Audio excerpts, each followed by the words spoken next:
So, as usual, before we get started talking about the album, I just want to give a few honourable mentions. In this case, I will just give one. There was kind of only one album from this year I really wanted to give a shout out to.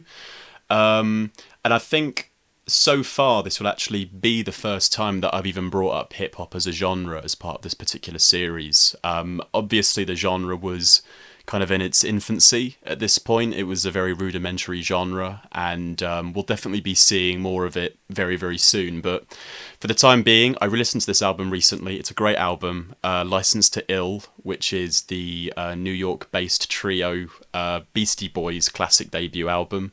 It's got some great songs on it, great hits as well. So No Sleep Till Brooklyn, You Gotta Fight for Your Right to Party. Basically, from the very first album, the group really set out very early on in their career a great sense of chemistry, a lot of really excellent rock-led sampling, and just top-notch rapping as well. So yeah, if you enjoy your hip-hop, especially classic era hip-hop, then I would definitely suggest listening to this and Paul's Boutique as well, which is their follow-up album. It's also very, very good too.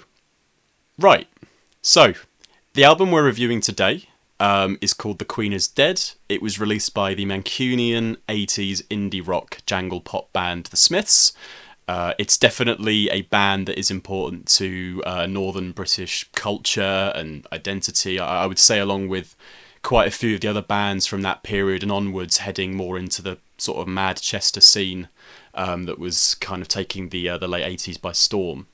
But The Smiths has managed to endure really, really well up to now. Not just at the time as a fairly popular indie band, but today. Although they don't exist anymore and only existed for, I think, about 5-6 years at the time, they are still clearly very well known. And their legacy is an impressive one. And I think there's a lot of reasons for that as well.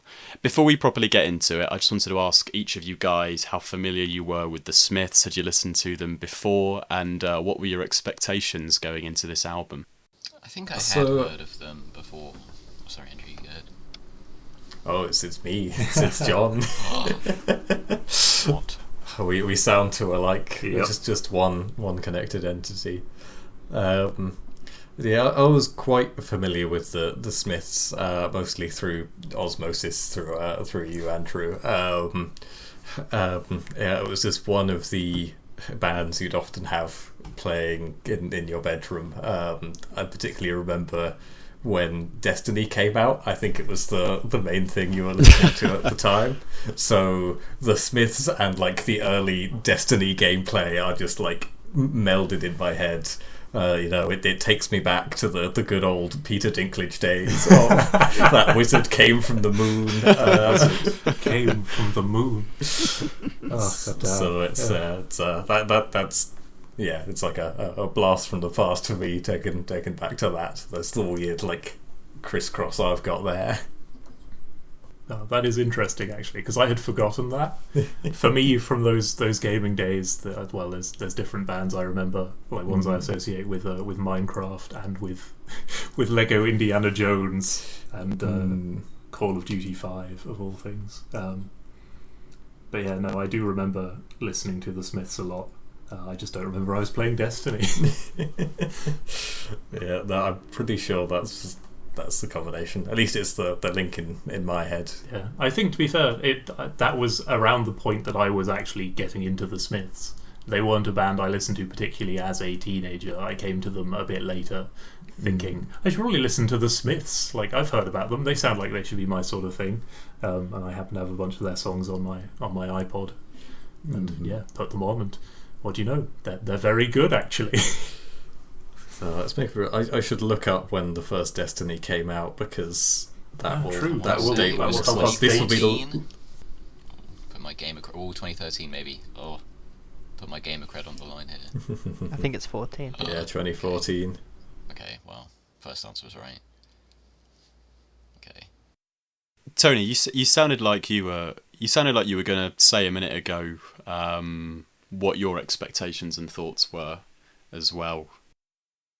Yeah, I think I can jump in with, like, I didn't have much specific Smiths lore or knowledge, other than just a sort of general sense that, like, they're a very, like, influential band, and one of the classic like dad rock sort of bands that you hear all the time.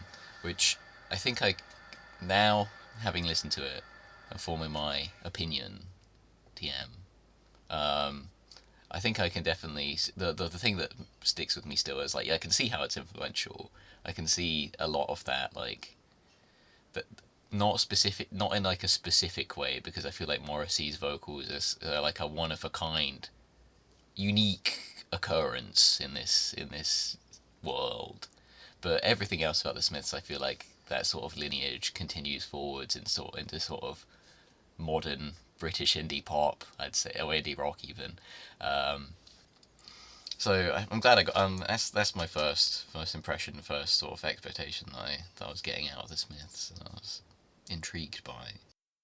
Yeah, I think Morrissey's quite, like a notorious figure in terms of, being very famous, being very outspoken, having a very distinctive look and a very distinctive kind of nasally delivery style that's easily mocked. And I guess that's, I'd probably heard like a couple of the kind of hits from the Smiths, and then obviously I was kind of aware of Morrissey, but I'd never really sat down and listened to any of their albums until sort of this year. The closest I came, Ethan, was the David Fincher film The Killer, where pretty much the entire film is soundtracked by the Smiths in a kind of like, like a kind of fun, ironic twist. But yeah, I guess my expectations of them are kind of largely that they are quite a teenage band. I always think about the character from 500 Days of Summer who's listening to the Smiths, like that Joseph Gordon-Levitt kind of character. Is the kind of vibe the Smiths' music gives off. And having listened to a couple of their albums, I think I still kind of feel that way, but I'm sure we'll get onto that. It's sort of interesting that we've got kind of different, like for me it's through older brother. Tony has like a dad vibe to it. Harry has like a more like a weird kid teen. The kind of kid that kind of goes to the cemetery on a date. Starts talking about plagiarism. John has just given me a very pointed look because he knows what some of my notes are for later songs on this album. I think I probably started listening to the band around the same time Andrew did, age-wise anyway. And then, because me and Harry went to uni in Sheffield, and in Sheffield there are just certain bands that people love to death, and these are bands from Manchester or Sheffield or Liverpool or just other, massive northern cities like that. They're very, very proud of them. So pretty much anywhere you go, you'll just hear an Arctic Monkeys song, or, This Charming Man will just be on the speakers in any old store. Or if you go to a party and they want to have a bit more of a, I guess, like a kind of a retro thing going on, they'll play a song by the Smiths or a song by Pulp, or a song by a 20th century band that is from that part of England. And I think just getting exposed to those bands around that time, because I would still say that I was quite an impressionable age at that point. These sort of bands do have a bit of an impact on you, and there's definitely certain appealing things about the music, about the band style that stick with you. And I certainly felt like the Smiths was one where I was aware of a couple of their big hits, and I thought they were all a bit too like, I don't know, a bit too sickly for me, and it didn't quite have the kind of spirit that I like with rock music. And I listened to some more of their songs, and I was actually, no, I just need to be listening to kind of I guess certain bits and pieces from their back catalogue, rather than all of the really, really famous songs. They're most famous, of course, There Is a Light That Never Goes Out, which is on this album, and I'm sure we'll talk about in a minute. I think it's cool that we've talked about Morrissey so early on, because as we've sort of alluded to, when people think about the Smiths, they do think about him, because he's not only just 'cause he's the front man, but he kind of embodies the band in a way. And Harry's right. He's got a very particular sort of baritone style. It's very easy. It's very funny to mimic. but I have a lot of respect for him and his style because it's clearly part of his identity. And even though it sounds a bit ridiculous at times, it's still iconic, and I think it's a really key part of making a band or an artist last. I think it's a big part of why the Smiths today are still pretty well known, pretty beloved. And I mean, look at how many. I say, look, we're not from the 80s, but there will have been so many bands from England and the US and all around the world that would have faded into obscurity because they don't have that unique selling point, I guess. And I think with singing, I have always felt like I gravitate way more to people who sound different as opposed to someone that sounds perfect. Like, we have all of these pop icons of the last 10-15 years, and so many of them have like great singing voices. I don't know, like Adele for an example, Dua Lipa, somebody like that. And they are very, very talented, technically great singers. But for me, I mean, give me Damon Albarn of Blur and Gorillaz, who's a terrible singer any day, because at least for me, his voice fits the music well and it is instantly recognisable. And it's the same with people like Bob Dylan, like Ian Curtis, like Tom York as well. I personally put a lot of value on singers that sound unmistakably, them, and I think Morrissey is no different in any way. I mean, what is it you guys think of him as a singer? Do you find his voice annoying? Do you find it grating? Do you like listening to it? I think Harry's kind of made some of his thoughts clear on that. It's an interesting point you raise, Ethan, about kind of drawing those comparisons to other kind of artists, because I've been thinking about this a lot recently. One thing I'll say is I'm not going to do my Morrissey impression on this episode. At one point, thinking about doing this podcast, I was like, do I do the entire thing in Morrissey voice? But I think I'll show restraint. Special guest. I've been walking around the house just doing it for weeks, and it is very fun to do. But I really like the voices of a lot of those artists. Just thinking about people we've done the podcast, I love Tom York. I love David Byrne, who we obviously did Talking Heads. But Morrissey doesn't really click for me. And I don't know what it is. If it's a sort of, it's an aesthetic thing in the voice, or I think a lot of it may actually tie into not just the voice, because I think I could kind of, there are songs where I think it works quite well, but I think it's also the kind of the songwriting and the personality of him that kind of comes through, and it's this kind of complete package of the guy that I just find quite off-putting, or it doesn't really speak to me, and it may have done if I'd come to the music at a different time in my life, but yeah, I think ultimately I don't really like the Smiths or this album very much, and a large part of that is because of the presence of Morrissey and kind of his voice.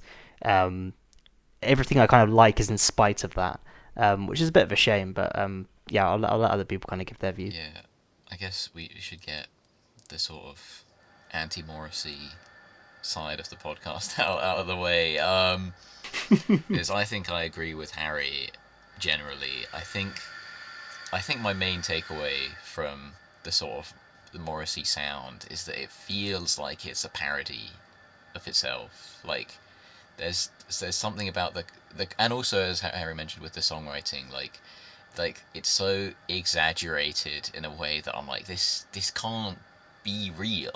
Is what's in my head. Like there's like it struck me when Ethan, you said that you imagined that you had heard this album or the band The Smiths be put on when you go to like a UK like party, because that feels like if someone like knew nothing about the UK and was like making up fake facts about the UK, it's like I think they all get together in parties and listen to music about how miserable the UK is, and it's filled with these constant like references to like UK culture that are like just like so overt that you think that it's trying to make fun of itself. And I was like, this it just would seem so funny to me. But Tony, do you not think? I mean, you've listened to the album a couple of times. Take the song that I mentioned a minute ago. There is a light that never goes out. I mean, do you not think that that's a song that, if you're thinking about a casual setting, people having pre-drinks in like in a communal area or something, and they want to just listen to music, chat, a group of like, I don't know, 6, 7 or 8 people. Do you not think that's a song that kind of, fits that? I'm not saying the lyrics fit that well at all, obviously, but the kind of mood of the song, do you not think it sort of fits that atmosphere well? Do you not think they have that kind of thing about them? I think I do see what you're saying about the mood and atmosphere. Like, I think sometimes, like, I can get past, like, my Morrissey distastes and sort of appreciate the atmosphere of a song a little bit, because I think the strong point of the Smiths in this album, I'll say, is that it really, like, sort of captures the innate misery of being in the UK. I appreciate that so well. I appreciate that. It's like, it speaks to me. But then, like, just like part of how he says something will just like stick out to me like nails on a chalkboard. I'm like, why are you doing that with your vocal cords? Surely that couldn't have been on purpose. And it feels rude because I feel like part of it is just like, I don't know how much of a valid criticism it is. I mean, obviously it's as valid as any other criticism, but it feels like in poor taste to just be like, his voice is weird, so I hate it all. I mean, I don't think it's that's what you've got from me. I'm sorry. I don't think it's unfair to say that his voice is weird. I think it is objectively correct to say his voice is weird. It's just a matter of personal preference whether that's a good thing for you or a bad thing for you. So I think it's fine to be like, he has a distinctive voice and it doesn't do it for me. But yeah, I must say I do like Morrissey's singing voice. I like to sing Smith songs to myself and try to do Morrissey impressions when I sing. But yeah, I think having a distinctive singer is a very good thing for a band. But I would like to note that Johnny Marr, the guitarist, I think has an equally distinctive guitar sound, which I think is absolutely part of. I think it is the combination of having both a very distinctive guitarist and a very distinctive singer that are the two like real strengths of the Smiths. No offense to the drummer and the bassist, because I'm sure they're very good too. I'm just not as good at picking up on interesting bass or drum bits. But yeah, I definitely did quite like the backing instrumentals. I could like hear through to it, and I'm like, this is good. Yeah, I think on a lot of songs the instrumental parts are quite pretty, and quite like jaunty and upbeat, in a way. I believe, I can't remember where I learned this. It may have been on one of those like bands playing at the BBC like archive footage things they used to put up on BBC 4 back when that was. Is that still even on? Can you still even get that on television? Anyway, whatever. But yeah, I believe Johnny Marr's like guitar style came out of him basically not liking power chords, guitar effects. He was like, that's lazy. Like, you fill the space in a song by just putting an effect on a power chord and going wham, and that's boring. There's no skill in that. What you need to do is not use any effects and just do noodly little fiddly things that fill space and keep the song moving along. And that's why it's also, I don't know, so intricate and so patterned, and so like the space is all filled, but it's not filled by noise. It's all stuff that is doing something. It's all deliberate. It is like, like a patter of raindrops rather than being slapped in the face by a water balloon. I think intricate is the right word to use, actually. That was how I was going to describe Marr's guitar playing. I've got an old memory of my dad and I talking about this band ages and ages ago, and he's not a big Smiths fan. I don't think he likes them very much, but he said that he remembered being a teenager and it being, this sort of this thing that was kind of known that Johnny Marr was, one of the guitarists of his generation in terms of technical ability, and the ability to, construct a very, very intricate riff. I think you put it well. I think there's a certain like delicateness to the way that he plays certain parts, and I think it kind of adds to that sort of softer rock thing that the band has. But interestingly enough, that's actually that kind of comes on to my main criticism with this album. So I've listened to all of the Smiths albums. I've listened to the studio albums. I've listened to their compilation albums, which I actually think are better than the studio albums. So Hatful of Hollow, which is my favourite. Louder Than Bombs, I think, is also really, really good. And then, as I was kind of getting into the Smiths, I left this album deliberately right to the very end because I was like, I knew the sort of status that this album had. I knew it was the fan favourite, so I had really, really high expectations. And then I listened to it, and I was kind of disappointed because it felt like a lot of the things that I love about the Smiths seemed to be absent, barring a couple of particular songs that stood out. And I've talked about what I like about Morrissey. I'll talk a little bit more about that later as well. But what I love about the band, and they're not the hardest rock band on the planet, to be fair, but they have this, like, for me, the best Smiths songs are the ones that have this, like, snappiness about them that gets my blood flowing, and that's only natural when you think that their whole style is derived from punk music to a certain degree, and I think this album is lacking that. Again, apart from some outliers, it's basically just ballads and other slower, more idle songs, and then you've got some songs like Frankly Mr. Shankly, Cemetery Gates, Vicar in a Tutu, and I know that they have this, I think I mentioned jaunty feel to them. They have this cheery feel to them. They do have a bounce, but it's nothing like the it's nothing like the drive that you get from certain songs and other albums. And I know that everything's really well performed. Like I've said, I think Mar's a great guitarist, and I think his riffs and chord progressions are always really complex and nice. But I just think so many of the songs on this album are missing like some kind of forward momentum that I think they're really great at on other albums. Andrew, I know that you're quite knowledgeable about the band. It sounds like you've listened to a lot of their songs. I don't know if you see where I'm coming from, if you agree at all, or if you think I'm just full of shit. It's interesting. I do see where you're coming from. I hadn't it hadn't occurred to me that this album is mostly an album of their less, or it tends to slower, less like energetic songs. Although it has one or two, but yeah, it hadn't occurred to me. It has one or two, which are the ones that I really like. Yeah. No, I mean, this was my actually no, this wasn't my first time listening to this album through properly. When I listened to the Smiths on my iPod, I did it on shuffle. They were in, a random order. It was a mix of like their greatest hits albums and I think this album and some other ones.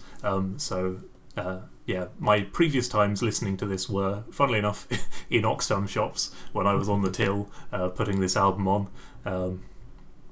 Before the Queen had died, sadly wasn't able to put it on while the Queen was, in the process of dying, because that would have been very funny. But how did they know? Yes, how did they know the Queen would one day die? But yeah, for me, I don't know. I love all of these songs, so yeah, I didn't. I don't know. I can't notice flaws in this album because I'm like, but it's an album of. Well, no, there's one song on this album I don't actually care much for, but like all the other songs. Is it the final song? No, I do actually quite like. Come on. Some girls' mothers are bigger than other girls' mothers, Ethan. I know, because he says it about 8 fucking times, over and over again. I'm fully aware that some girls' mothers are bigger than other girls' mothers. I know that. I don't need to be told 6 or 7 times. I don't think you understand, though. Some girls' mothers are bigger than other girls. Sorry, I find it very funny. I really like that song. The song I like least on this album is Never Had No One Ever, because it is entirely superfluous. It comes after. It's a sad song about, being lonely that comes after one of the best songs that's ever been written about being sad and lonely, and it's like, you wrote the perfect song about being sad and lonely. Don't now do a bad song about being sad and lonely and have it immediately after your really, really good song about being sad and lonely. This song doesn't need to exist. Like, you explained all the feelings in this song, you did better in the song before. This is nothing. Get rid of it. Take it out of the album. It adds nothing. Anyway, that's the song I didn't like. Yeah, there are a lot of songs that cover kind of ground. I think this album is, to be fair to it, is quite varied. Like it does have some kind of fun ones that liven the album up a bit. But having listened to pretty much all of the Smiths' music I've kind of heard covers the same kind of core themes about hating people and feeling sad and lonely, and it's just kind of, it hits a lot of those kind of teenage beats that I feel like it would really appeal to me if I'd kind of discovered it at that like time in my life. Like it, like Morrissey is the original kind of Volcel, like he, he kind of, he's enlightened. The kind of unique kind of loner vibe that kind of carries through the music. And it kind of does just wind me up. Like I know it's over. I guess I kind of appreciate the lyrics of that one a little bit more. But I guess he just has such contempt for like humanity. In so many of his other songs that it almost rings a little bit hollow for me, that one. And Never Had No One Ever kind of feels like the real guy. But maybe that's just me projecting and being kind of harsh on him. Big Mouth Strikes Again is probably my favourite song on the album. And I think part of the reason, I agree with what's been said about the guitar work, and it's absolutely fantastic. But I think it kind of utilises Morrissey's voice less in the kind of delivering the lyrics and more in using it as a kind of instrument. And I think that's where I prefer people like David Byrne and Tom York, where often the lyrics are kind of nonsense or I can't really tell what's being said, but the quality of their voice, along with like the fantastic musical work, it kind of works to kind of complement and layer the song. And I feel like this song, as well as just being very upbeat, uses Morrissey's voice in a really kind of interesting way. I definitely agree with Harry on those two, on the front of Big Mouth Strikes Again and Never Had No One Ever. I remember wanting to hate Big Mouth Strikes Again because it reminds me of the Netflix original animated show, which I hate with the fury of 1,000 suns. But also, I think I'm the opposite of Andrew, where I think Never Had No One Ever is better than I Know It's Over. I think I agree with you, Tony. Wow. My goodness, I was not expecting this. I think that the main sell of Never Had No One Ever to me is I feel like, first of all, I feel like his voice just does less of like the weird croaky nasally moments in it, and if he sort of stays in this sort of more like kind of like almost like whispering like register to it, where it's a lot more pleasant to listen to. And also I kind of appreciate that's like the general like listless vibe of it. I feel like I agree with what Ethan says, where I feel like a lot of the songs are missing some kind of energetic, like almost sense of forward momentum to them. But I think that for me that just means that the ones I like are the ones that are the ones that commit more to being sort of more slow and melancholy. Such Never Had No One Ever. I'm glad that Harry mentioned Big Mouth Strikes Again, because it's my favourite song on the album too, comfortably. It's so fantastic. I mean, it is an S-tier Smith song. Harry mentioned that he liked the way that the vocals kind of are used a lot more as an instrument, as part of the instrumental rather than for its lyrical content. I actually think I really like the lyrical content in this song. I think that's what I love the most about it. Being about fighting back against the music press and the industry, and the way that he, in a very, very typical Morrissey fashion, weaves in these very witty, sharp lyrics about Joan of Arc being burnt at the stake, which, while is incredibly overdramatic, I think is still cool, and yeah, it shows that sharp wit that he has. And I also think that there's like a musical passage in this song that it sort of joins the opening verse and the first time you hear the chorus up. I mean, I guess you could call it a pre-chorus, and that kind of just that one passage, it is so good. Like I could just listen to that, like get that chord progression over and over and over again. The sort of riff that Marr plays, and then you've got the oohs in the background from Morrissey as well. I just think it's such a strong part of the song, and I think it's also the part of the song that really kicks it into that next gear as well. Yeah, it absolutely jumps out for me because it doesn't suffer from the same problems that a lot of the other songs on the album do that I've talked about, where they're missing some kind of momentum or drive, or that they feel a bit too idle. And this one, like, it packs a punch. as does the opening song on the album, which I'll definitely talk about in a little bit. I think the opening song is an interesting one because for me it exemplifies like the best and worst of the Smiths, which is pretty much the two guys. In that, I really don't like the vocal delivery at the start of that song. Like it makes it kind of it sets me, it puts me in a bad mood going into listening to the rest of the album. But then by the time you get to the end, you get this fantastic riff, with some incredible guitar work, and it is quite an enjoyable listening experience. And I think that kind of split is kind of the one comment I'm just going to keep repeating throughout this podcast, because there's stuff I really enjoy, and then Morrissey kind of chirps up and starts chatting shit. Big Mouth strikes again. Do you not like the? Keeps insulting people's mothers. Do you not like the lyrics to "The Queen is Dead"? Not really. I mean, it's more that the thing with Morrissey that I can't grasp, and maybe this is me just being an idiot. I can never tell how self-aware he is, like how tongue-in-cheek it all is, and how kind of ironic or what's completely earnest. Because I don't know, a lot of it is funny, but like he's also, so, like I say, there's like an element of like complete contempt for like human beings in general that rings throughout the music, that makes it quite unpleasant to listen to.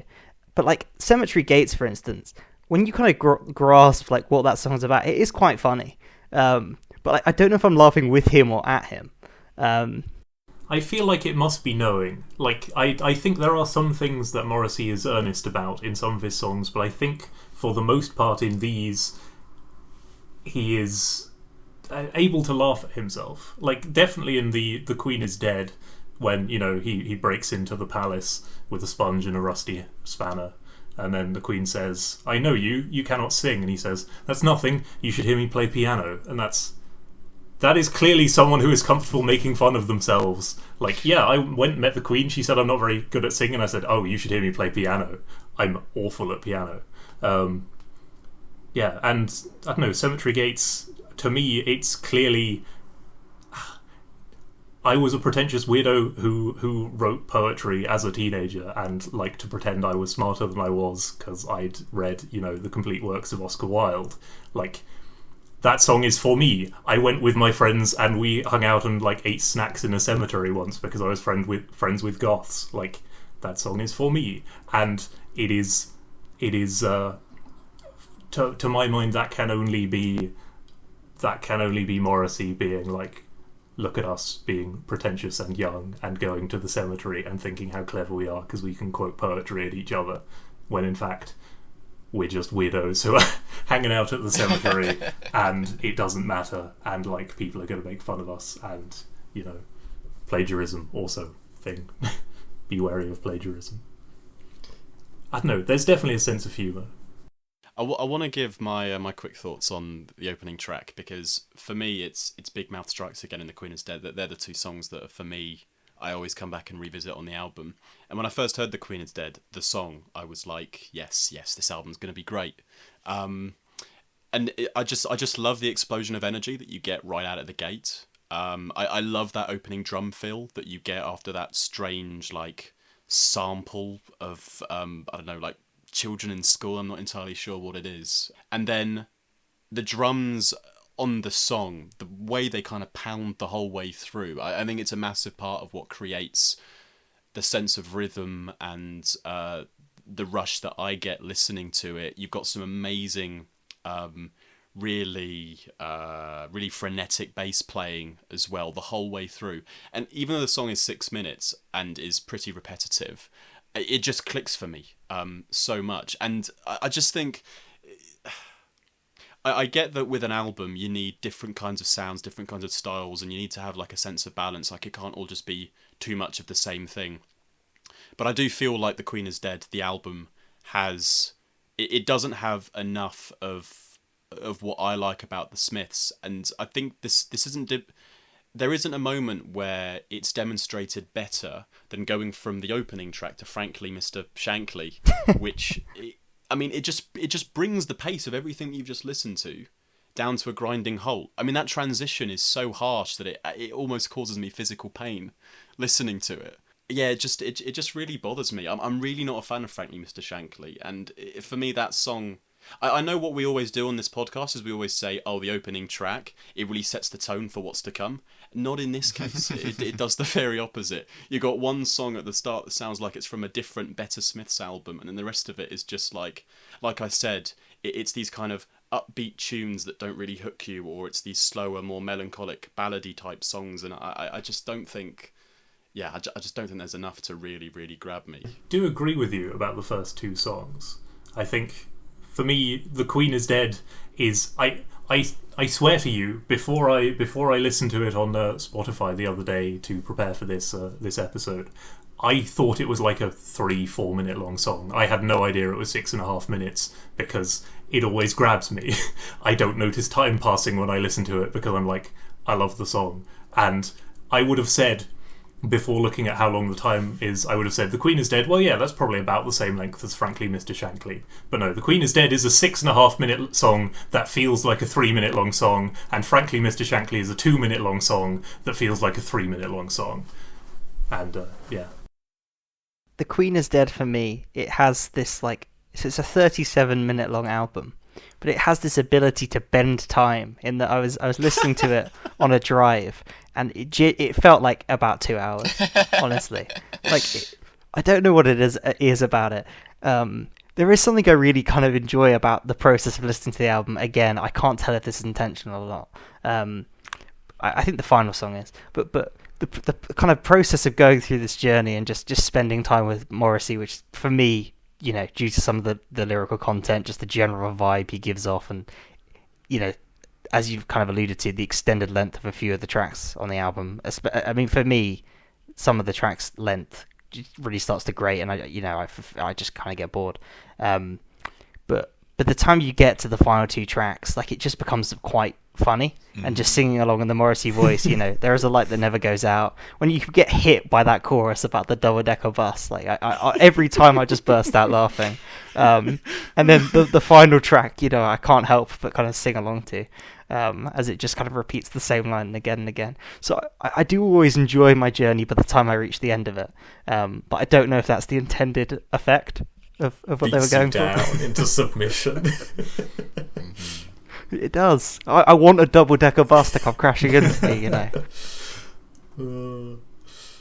It is just a very fun chorus to sing, though. The end of a double-decker bus. It is the line I sing the most, I think, of all the Smith songs. Kills the both of us. It sort of makes sense that it's the band's most famous song. I understand why. I think it's a good song. I don't think it's anywhere near the group's best song, which for me is probably What Difference Does It Make, or How Soon Is Now, or a song like that. But I like... There Is a Light That Never Goes Out has this, like, very innate sappiness about it. It's really sentimental. It's also kind of relatable. And Harry's right, the chorus does hit with a bang. It definitely ticks all those boxes to be, like, quite a big pop hit. And it's also, I think, quite a beautiful song too, even though the lyrics are really cringy and have absolutely no subtlety to them whatsoever. It's a little bit like Wonderwall, I guess, which is, I say, also not a very good song. No, it just is not a very good song. But it's very anthemic, which is why I think it work. You listen to it and you're like, I can see how this would work well, you know, at a concert, or, as I mentioned earlier, you know, just at a party in a casual setting. It definitely has this crowd pleaser quality to it, I think. There's something to shout when you're just smashed with your friends. Yeah. I think Harry makes a good point when he says that, like, the album, like, kind of beats you down. Tell us how you really feel, Tony. Why are you sitting on the fence? Okay, I was going to leave it in suspense the last moment. But yeah, I think, because I can kind of almost see, like, a universe where if I listened to it enough, I would kind of almost, like, get in on the joke and be, like, able to see past it, the sort of the quality of Morrissey's voice, and be, like, appreciate it for what it is. but I feel like I keep getting dragged back into the reality of the fact that The Queen is Dead is 6 minutes long, and I could only just go remember the dread that I felt the first time listening to it when I didn't know how long the album was, and saw there were 10 tracks, and saw The Queen is Dead was 6.5 minutes long, and I was like, oh no. You see, Mate, guys, we're talking about an album that's shorter than 40 minutes. I know, I didn't know how long it was. Most albums are like between 40 and 50 minutes. It's below average. I know. I don't know why you all think it sounds so good. Thank God. I just, the fact that it started so long is what, like, misled me. I was like, oh no. Is this like an hour long? Clearly the optimal way to listen to The Queen is Dead is on CD without knowing how long the songs are, so in advance, so you don't notice that The Queen is Dead is 6.5 minutes long. True. Going back to Some Girls Are Bigger Than Others, which is the final song on the album, it's such a fucking bizarre song. I really don't know what it's doing as the album closer. I do think it's funny. Like I honestly do think it is quite amusing listening to it, but I swear on these episodes I always spend time talking about the final songs on other albums, and the one that I always feel like I bring up is The Tourist off OK Computer, which, even though it's not the best song on OK Computer, it gives the album a lot more depth. It's a much needed change of pace, and it ties the themes of the album together really, really well, with it being about slowing down and not being so all consumed by everything. I don't understand what the purpose of this song is, other than to just be, this 2-minute funny thing at the end of the song. It just feels very tacked on for me. I think you could have ended this album with "There Is a Light That Never Goes Out," and that would be going out, saying something. This is just like I don't get it. The point of the album is you're in for Morrissey's wild ride, and he's a weird guy. So, how else could it end? I mean, that's one thing. I have a very... No, maybe it's a stretch. I haven't looked up anything at all about what any of these songs mean, so this is entirely my interpretation. But if I was looking for a message in Some Girls Are Bigger Than Others, Some Girls' Mothers Are Bigger Than Other Girls' Mothers, it's just it is potentially a critique of modern beauty standards, I guess. It's just some girls are bigger than others, some girls' mothers are bigger than other girls' mothers. Why are we making a fuss about this? People are different sizes. Let's just deal with it, I guess. Some girls are bigger than others.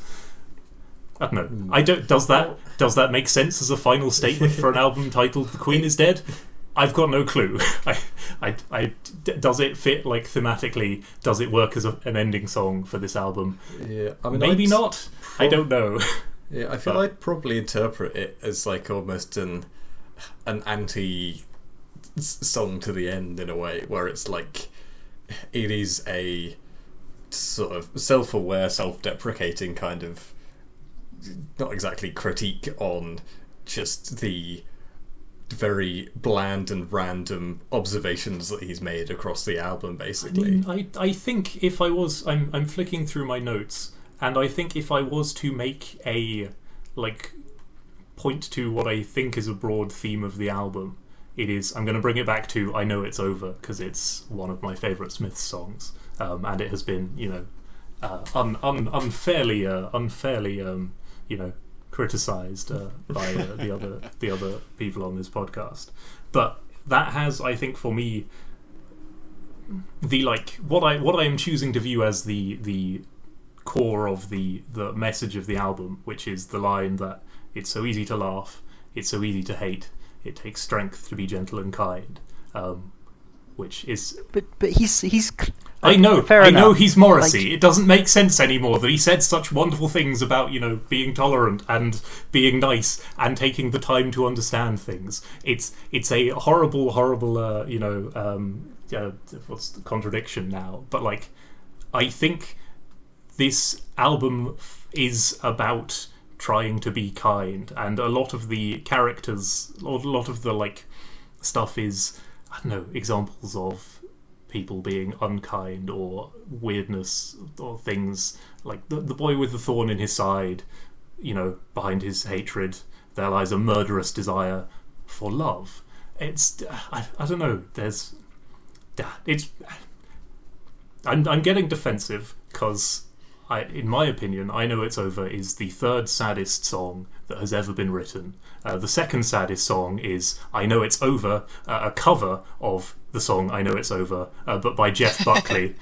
He does it actually much better than Morrissey does. I listened to it earlier to remind myself of it. I started crying halfway through at the bit where he gets to about it being easy to laugh and easy to hate and it taking strength to be gentle and kind because, oh, goddamn, that man could sing. But, yeah, no, I think ultimately this is an album for...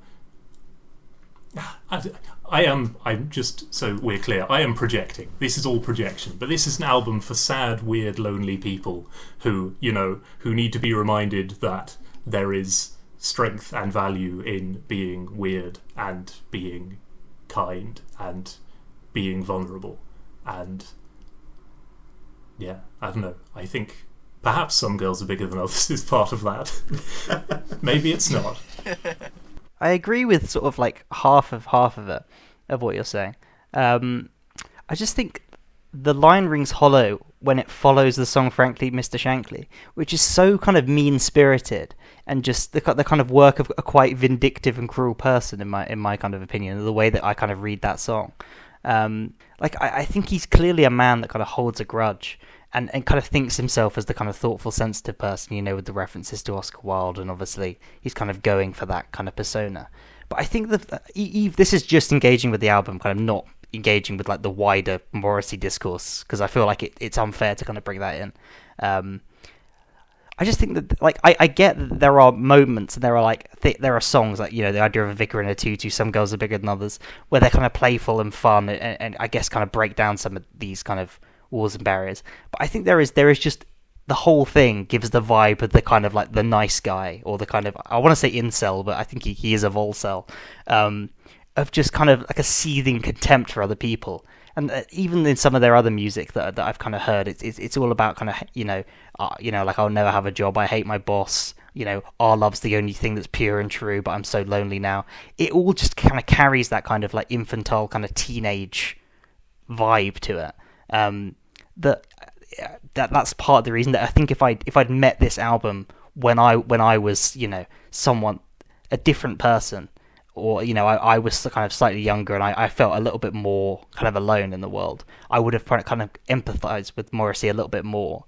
Whereas now I don't know, I almost kind of, I don't really buy those kind of earnest moments because of the whole kind of ick that the rest of the album gives me, and it's probably not the best way to kind of wrap that point up, but. I think most people would feel differently though.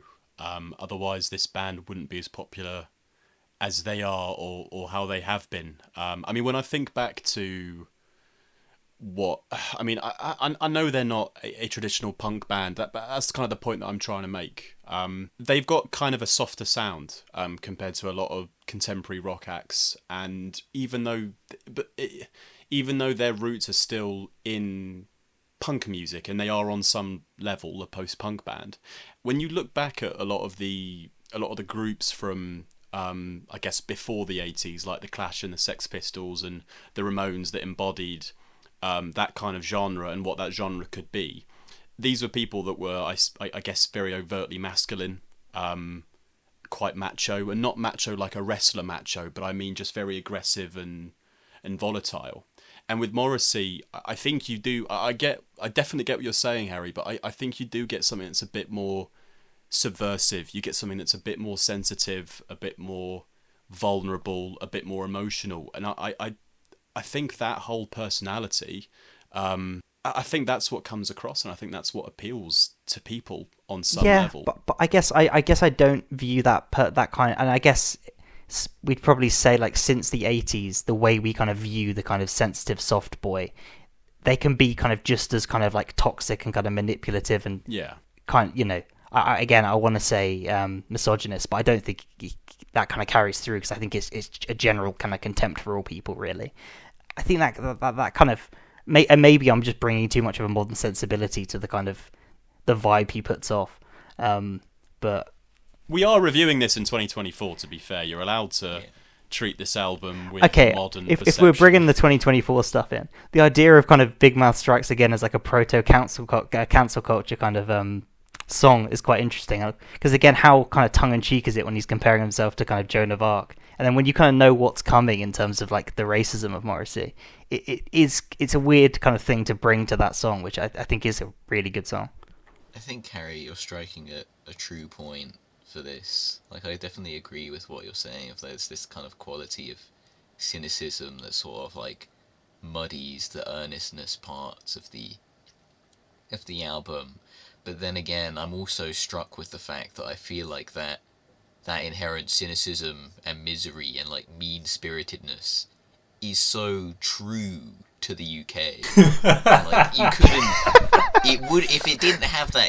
If it didn't have that like that rainy day feeling sad for yourself, buying a Freddo for 20p at Tesco's energy to it, where it's this like ball of nostalgia that's like winding in on itself. I don't think it would be like the band that it is that has lasted the test of time. I feel like that sort of has all contributed, despite the fact that it is kind of this like almost this like mess of contradictions of like how earnest is it, how sincere is it, how stupid is it, how heartfelt is it. Like, I feel like despite all that, that's kind of, or even, in fact, because of all that, that's part of why it's sort of continued. Yeah, it totally kind of captures the vibe, and I completely understand, if I'm trying to view this objectively, why it's an album that appeals to a lot of people. I guess what I'm trying to dig into, and it probably doesn't make for the best podcasting, is why it personally doesn't work for me. Even to kind of pick up on the Radiohead comparison, if we were to compare him and Tom York, there's a lot of similarities in kind of strange vocal styles, some lyrical contents of kind of similar themes. I guess where I view it is if Radiohead had just kept writing Creep throughout their run, if that was the kind of beat they kept on hitting, rather than kind of, I guess, evolving. I don't know. I feel like I've kicked this enough, and I'm not kind of talking about the stuff I actually do like, which is some of the kind of the guitar work and some of the kind of instrumentation and the way the music's been put together. We're 53 minutes in at this point, and I still don't know what Jonathan's thoughts are. So perhaps you could tell us a little bit about whether you like it or not. Yeah, I mean, the interesting thing for me, going back to much earlier points, is that, I don't know, for me, a lot of this album is the idea I have of the Smiths. So you sort of mentioning that it's missing some of the things that really appeal to you about the Smiths. That sort of wasn't quite there for me with this one. It just feels like, I don't know, because the way I've previously experienced and got to know the Smiths is just being on the background playing a randomly shuffled selection of music. Like all of these feel like old friends to some degree. And so there's ones that like stood out to me more at the time of originally listening, but a lot of the times those are still just like moments in the songs rather than the songs themselves, because for a lot of the time I didn't know actually what song I was listening to necessarily. So yeah, at a certain point all of the Smiths music to me is just a weird load of soup. So I don't know, this just feels like a bucket of soup. So a very weird way to describe it. But is it good soup? Do you like the soup, Jonathan? Yeah, no, I do like the soup.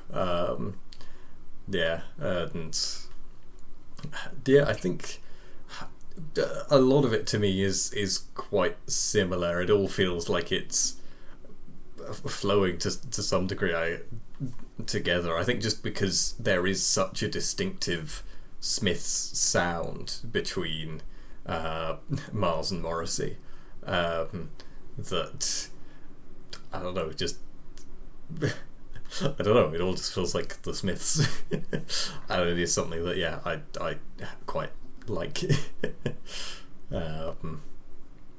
I think those are my main feelings with it. I don't think I feel particularly strongly either way.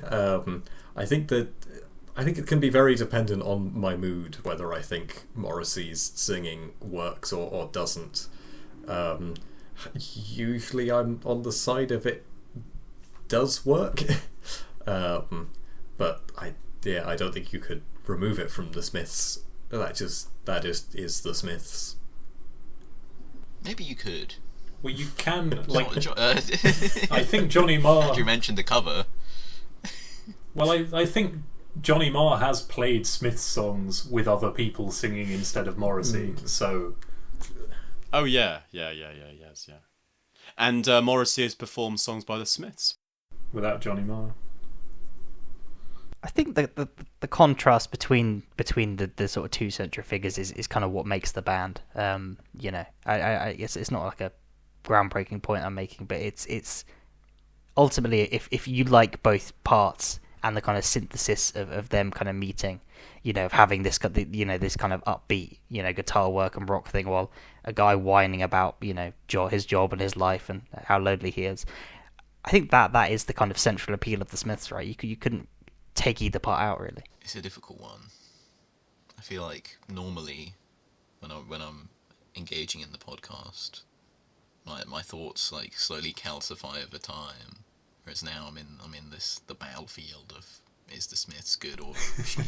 I'm just like, you're lost in the I don't soup. know if I really like it. I don't think I'm ever going to be like a super hardcore Smiths fan, but I feel like part of me is also just like, I can't just like immediately jump to being like, shit, because I feel like there's something about it that is so, like, the earnestness parts of there that resonate are like so like true to like the country that I've grown up in. Tony, do you think the music on the album is well performed? I think in general, yes. I think there's a lot of it that comes across, especially with the guitar work. I really like. There's a very unique, like, the way it gets across, like, this atmosphere of like the UK comes through the guitar of this like watery sound. I'm like, oh my god, this guitar was made here. I didn't know such a jangly tone could conjure up the thought of the UK for you this much, Tony. But at the same time, the vocals, like, I feel like it feels rude to just be like, it's bad, because I feel like obviously he has like he gets across a lot of emotion, like that can't be denied, in his performance. But there's parts of it where it just feels like amateurish in a weird way. Like I don't mean that in the literal sense, like he needs to practice more, because obviously this is what Morrissey is going for. But at the same time, that raw nature is like, ugh. It's like, oh, I don't like that. Polish that off next time, please. I would encourage you, all of you, to give a listen to Jeff Buckley's cover of "I Know It's Over," because I would be curious to find out what you think of the song when it's not Morrissey singing it. Because I've already listened to it, Andrew. Yeah, I listened to it while we were recording. You just didn't. You just couldn't hear it in the background. No, I don't want to turn this into a Jeff Buckley podcast, but I'm a massive fan of his. I think he's one of the. I mean, he's definitely one of the best singer, like, acoustic. He's not even really acoustic, to be fair, but like, he's definitely one of the better singer-songwriters in the genre that I think really appeals to me. And I have listened to the cover that you're talking about, and it is excellent. And he is an incredibly good singer, and he's incredibly emotional and powerful. And it would have been great if I'd known about his existence when we were doing the 90s series, because I'd love to have done Grace, which is the only album that he ever made, unfortunately. Yeah, it's not helping Morrissey bringing up Jeff Buckley in this podcast. I'll put it that way. There's levels to this game. There is levels to this game, for sure. Yeah. There is one thing I did want to just mention briefly as well before we kind of go over to conclusions. I want to talk about the album cover. I really like the album cover. as I do with all the Smiths albums, they definitely have this really consistent, a bit like their music, I suppose. It's a very consistent style. They do love this really low quality, grainy, very monochrome image of one person, normally a niche film actor. My favourite studio album of theirs, Strange Ways, Here We Come, which is the one that comes after this one, actually, features a photo of an actor called Richard Davalos in the film East of Eden, which is a James Dean film. And in this one, you've got this really striking shot of a French actor called Alain Delon, who actually passed away really recently, unfortunately.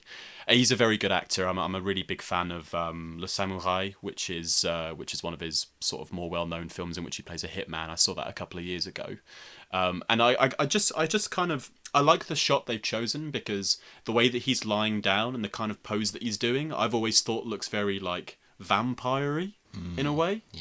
And I think that, like, again, I think it's because, I mean, I guess depending on whether, because I know the deluxe edition of this album, it's a black image rather than this sort of mossy green which you see on which is the regular album cover artwork. But yeah, I just think that kind of pose that he's doing, and the album being called The Queen is Dead, I just think that's kind of like fitting. I know that he's not a queen. And I know that, I think in the particular shot that features on the album cover, I don't think he's actually dead either. But I just like it. I like it, as I do with all the other album covers they've done. Do you think the writing is in a lovely shade of pink on the album cover? It is. I mean, Johnny, what was it like for you? Because I know you always look at the you've got the thumbnails on your phone, right? So it's probably just like the size of an ant. Yeah, because I think I'd worked out it was like a face and then like gloves or the sort of hands in a somewhat kind of reminiscent of dead pose. I think I just, without zooming in, just assumed it was Morrissey. But yeah, no, I mean, I then did during this podcast bring up a larger image of it, and then was trying to work out when was the best time. I was thinking probably like after we've given the scores, just to try and button and go, oh, I've only just noticed there's a dead queen on the. I got a picture of Queen Elizabeth on there, lying in state. So you've well, I think you've saved me from making a really bad joke, so thank you. You're welcome. Do you think for the longest time people would just like respond to this album title, be like, no, she's not though? Now we've got a completely different experience than what's intended, because I think it was meant to be like ironic, like, oh yeah, Queen is dead. Still alive though, actually. But now it's true. We've ruined it. We've ruined the joke. Well, who won in the end? You can still listen to the album, but the Queen's not doing so good anymore. I can still go back and watch that 2012 Olympics opening. on in my heart. What, you mean the opening that doesn't actually feature the Queen in, but just a body double, whatever they're called? Isn't there a bit where she's making sandwiches with with Paddington before she goes and gets in the helicopter with James Bond? Or maybe, but when they jump out of the helicopter, it's not. That was a separate video. Trying to make. The Paddington video was done separately, and I think was maybe that one of the last things she did. So the Paddington as the Grim Reaper sort of trend. I thought it was Liz Truss was the Grim Reaper for the Queen. Oh god, Sleeper Asian. It's the incredibly difficult pub quiz question in 10 years' time, which is who was Prime Minister when Queen Elizabeth II died. That is, I'm going to write that down on my arm now so I can cheat in 8 years from now. I think, God, there was already a question I saw come up somewhere where, like, Liz Truss ended up being, like, a surprising answer with her short run. I think it was. I was like, it was I'd seen the Conservatives were talking about how like they were the only party to have 3 female prime ministers, and I was like, 3? We've got Margaret Thatcher, You've got Theresa May. Surely there wasn't any, and then I was like, oh god, yeah, Liz Truss. Liz Truss exists. Anyway, we're getting off topic. Yeah. No, this Sorry, is so that on was topic for The Queen is Dead. It's all about the UK. The Queen is Dead was That actually is about true. Liz Truss. the misery of living in the UK, and the constant jangling sound of guitars that we hear constantly. That's what There keeps us is no going. escape from. If we didn't have that, we would have nothing. Right, I think it's time that we did conclusions and gave this album a score out of 10. Who wants to go first? Not me. I mean, I'll quickly come in. Cleverly, I've been one of the less interesting people in this podcast.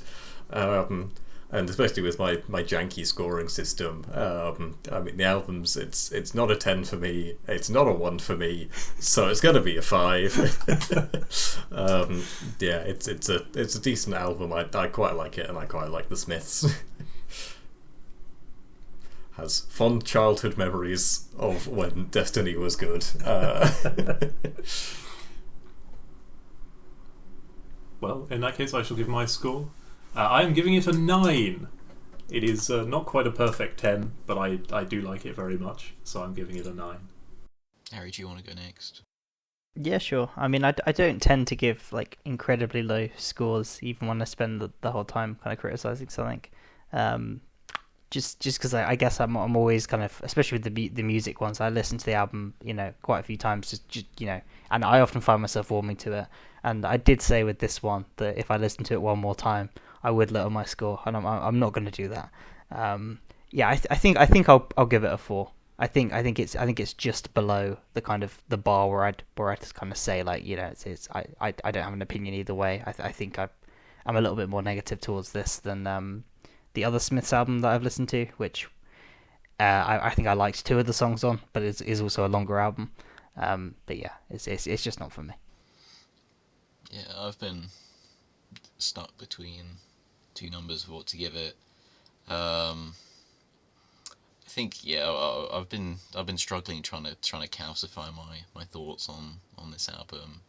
I still think that like if I listened to it more, I would like it more. But also, I really don't want to listen to it more, which puts me in a very awkward spot. I think I am going to give it a 5. No, 45. Step down, taking it way into the lead. Okay, So, I'll say that's a 5, by the way. No, a 4. make a choice, Tony. 4. 4. Okay, 4. 2014, the year Destiny came out. 4 out of 10. It's fitting. Wow, 2040. I know that we've just done a podcast talking about this album in length, and some of you have given various reasons for why you think it is good, but I still need someone to explain to me why this is one of the seminal albums of the 80s, because I've listened to it plenty of times, and I just still don't fully get the hype. I'd love for someone to tell me why this album is better than their debut or Meat is Murder, because it just isn't. It's really lacking that oomph that I've talked about, because for me it's too much of a departure from the more punk oriented and the rockier work on their previous albums that I sort of talked about. It just has this like Ethan. Yeah. AI is going to tell you the reasons it's considered a great album. So number 1 is the sound, number 2 is the lyrics, number 3 is the songs, number 4 is critical acclaim, number 5 is indie genre standard bearer, and number 6 is State of the Nation address. So Well, that really explains it. Yeah, that covers that. Yeah, thanks for that. Yeah, let me just wrap up. It just has this really like easygoing, nonchalant sound about it that I don't think is I just don't think it has much bite. So it was a bit of a disappointment for me. I still thought it was okay overall. There are some songs that are like what One Dove's cry for Tony for Purple Rain was. This album is like it's got Big Mouth Strikes Again and The Queen is Dead. Those two songs really like raise it up a little bit, so that's why I'm going to give it a 6 out of 10. Interesting. It feels like we've invited Andrew in on this one. It's like I feel like I've been ambushed. This is revenge for Evangelion, Andrew. It was an orchestrated hit. Wasn't, but I was ambushed on Evangelion as well, wasn't I? No, I had to watch Evangelion for the Evangelion one. I don't think I'm the one who should be getting revenge. Oh my god. Andrew, next time we pick something I really like, I'll give you the heads up, so you can just jump on the Discord call and just eviscerate it, and then drop off. Unit 01 is the mother that's bigger than other guys' mothers. I feel like we've shown a lot of restraint. Also, like, well done to everyone for not doing the Morrissey voice. It's so easy to make fun of, but I feel like that's such like a surface level criticism. We got to the real, like, hard-hitting stuff. Like, fuck this guy personally. Well, I guess that wraps up 1986, which means that the next episode is 1987, where we will be reviewing it's a pretty niche record by a pretty niche band. Not many people have heard of them. They're kind of like a little-known indie outfit. I think they're Irish. That's about as much as I know about them. You probably never heard of them, so I guess I think they were named after a stealth bomber, so it makes sense that no one's heard of them or knows about them. Yeah, but no one's seen him coming. Flew under the radar, Yeah. quite literally. Famously bombed. we'll see you then.